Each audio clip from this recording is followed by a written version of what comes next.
গতকালকে ডাকসুর নেতারা আসলে মব তৈরি করেছে, এগুলো আসলে তাদের রাজনৈতিক এজেন্ডা বাস্তবায়ন করা ছাড়া আর কোনো কিছুই না। গতকালকে ইমির সাথে যে ঘটনা, এগুলো যারা করছে তারা নিতান্তই মুক্তিযুদ্ধ বিরোধী শক্তি, তারা মববাজ, তারা পাকিস্তানপন্থী। 7ই মার্চের ভাষণ বাজানো তো কোনো ফৌজদারি অপরাধ না। যদি কোনো ফৌজদারি অপরাধ হইতো তাইলে তারা সেটা থানায় গিয়ে মামলা করতো। তারা এইভাবে মব সৃষ্টি করার মাধ্যমে তারা অ্যাকচুয়ালি তাদের রাজনৈতিক এজেন্ডাকেই আসলে বাস্তবায়ন করছে। গতকালকে ইমির সাথে যে ঘটনা, সেই ঘটনা অত্যন্ত নিন্দনীয় ঘটনা ঘটেছে। কারণ ইমি জুলাই গণ অভ্যুত্থানের অন্যতম পরিচিত মুখ না। জুলাই গণ অভ্যুত্থানের পর যে নাগরিক কমিটি হলো, এনসিপির যে নেতারা এখন তো এনসিপি করেন, তাদের নেতৃত্বে একটা নাগরিক কমিটি হয়েছিল। সেই নাগরিক কমিটিতে তো মানে ইমি ছিল। তখন তাদের মনে হয় না ইমি হচ্ছে কি আপনার মানে আওয়ামী লীগের দালাল? তখন কেন মনে হয় না? মানে আপনার যে সাথে যদি আমি থাকি, আমি এনসিপি করি, আমি নাগরিক পার্টি করি, তাইলে আমি আওয়ামী লীগের দালাল না। আর যদি আমি না করি তাইলে আমি আওয়ামী লীগের দালাল। ব্যাপারটা কি এরকম যদি হয় তাহলে তো আপনি নিজে আর একটা ফ্যাসিস্ট মতাদর্শের জন্ম দিচ্ছেন। 7ই মার্চের ভাষণ তো একটি অনবদ্য বিষয়, এটিকে অস্বীকার করার কোনো দরকার নেই, মানে কোনো কারণ বা সুযোগ নেই। বাংলাদেশের প্রতিটি নাগরিকের এটি একটি জাতীয় সম্পদের মতো। 7ই মার্চ তো আমাদের জাতীয় জীবনের একটি ঐতিহাসিক বিষয়, এটিকে আসলে কোনোভাবেই আসলে মিসইউজ করার কোনো সুযোগ নেই। 7ই মার্চের ভাষণ বাংলাদেশের মুক্তিযুদ্ধের একটা অনবদ্য দলিল। 7ই মার্চের ভাষণের মাধ্যমে বাংলাদেশের সেই সময়ে অনেক মানুষ স্বাধীনতা সংগ্রামে ঝাঁপিয়ে পড়েছিল, স্বাধীনতা সংগ্রামের স্বপ্ন দেখেছিল, এবং এটাকে অস্বীকার করার কোনো উপায় নাই। 7ই মার্চের ভাষণ যে এই যে আগে যে জোর করে বাজাইতো, মানে আগে যে জোর করে শোনাইতো, এবং বর্তমানে যে এটি বাজানোর ফলে গ্রেফতার করার মতো কর্মকাণ্ড, এই দুটি আসলে স্বৈরাচারী আচরণের একটি নগ্ন বহিঃপ্রকাশ ছাড়া আর কোনো কিছু। 1971 সালের আগে শেখ মুজিবুর রহমানের যে অবদান, সেই অবদানকে আমরা অস্বীকার করব, সেই অবদানকে আমরা নিধন করব।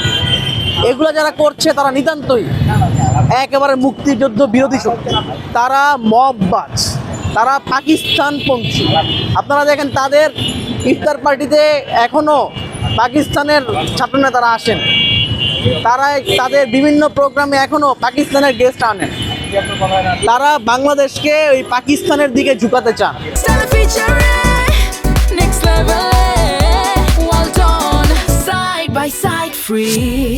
আবার তারা একটা মেকি ভারত বিরোধিতা করেন। কি কারণে মেকি ভারত বিরোধিতা করেন? ভারতের অ্যাম্বাসিতে গিয়ে ইফতার পার্টি করেন, ইফতার পার্টিতে বসে থাকেন, ভারতের মানে যে রাষ্ট্রদূত তার সাথে সম্পর্ক রাখেন, ভারতের সাথে সুসম্পর্ক রাখেন যেরকম বলেন, কিন্তু ভারতের সাথে যে বাংলাদেশের অসম চুক্তি তার বিরুদ্ধে কিন্তু কোনো কথা বলেন না। ভারতের যে বাংলাদেশে আধিপত্যবাদ তার বিরুদ্ধে কিন্তু তাদের সংগ্রামের কোনো রেকর্ড নাই। মোদির বাংলাদেশে আসার বিরুদ্ধে সংগ্রাম কিন্তু আমরাই করেছিলাম, কিন্তু ওরা দেখবেন আমাদের সহ ফ্যাসিস্টের মানে ট্যাগ দেওয়া শুরু করে। এইগুলা শুধুমাত্র তাদের মুক্তিযুদ্ধে নিয়ে যেই মুক্তিযুদ্ধ সম্পর্কে তাদের যে অস্বস্তি, সেই অস্বস্তির কারণে তারা এই মবগুলো তৈরি করছে। এবং গতকালকে ইমি যদি তার সাথে কোনো ছাত্রলীগের সন্ত্রাসীরা থেকেও থাকে, তারা যদি কোনো ধরনের অপরাধ করে থাকে, তার বিরুদ্ধে আপনি আইন আদালতে মামলা করেন, মামলা করলে তার বিরুদ্ধে আপনি তাকে বিচারের আওতায় আনেন। কিন্তু আমরা যেটা আমাদের কাছে তথ্য আছে, যেই ছেলেটা কালকে ছিল সে ছাত্রলীগ করলেও জুলাই গণ অভ্যুত্থানের সময় ছাত্রলীগের যে কর্মকাণ্ড, সেই কর্মকাণ্ডর বিরুদ্ধে প্রতিবাদ জানিয়ে সে ছাত্রলীগ থেকে পদত্যাগ করেছিল, সে ইমির সাথে ছিল। এখন এই কথা যদি আপনি বলেন, তাহলে সার্জিস আলম ছাত্রলীগ ছিল না? হাসনাত আবদুল্লাহর বঙ্গবন্ধুকে নিয়ে বিশাল বড় পোস্ট নাই, তাদের কি আপনি আওয়ামী লীগের দোষর বলে ট্যাগ দেন? ট্যাগ দেন না।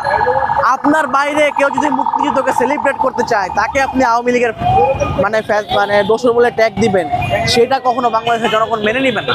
এবং তারা অভিযোগ করছে যে আসলে এখানে আওয়ামী লীগের টাকায় তারা আওয়ামী লীগকে নর্মালাইজ করার জন্য আসলে 7 মাসের ভাষণকে তারা হাতিয়ার বানিয়েছে, এমন সেটা তারা তদন্ত করুক, সেটার এরকম মব করার কি আছে? একটা কথা হচ্ছে গিয়ে, আপনি যদি একটা গণতান্ত্রিক রাষ্ট্র বিনির্মাণ করতে চান, আপনি আপনার শত্রুর সাথেও ন্যায্য আপনার মানে ব্যবহার করতে হবে। একটা ফাঁসির আসামির সাথেও আপনার তাকে নাগরিক সুযোগ সুবিধা দিতে হবে তাকে।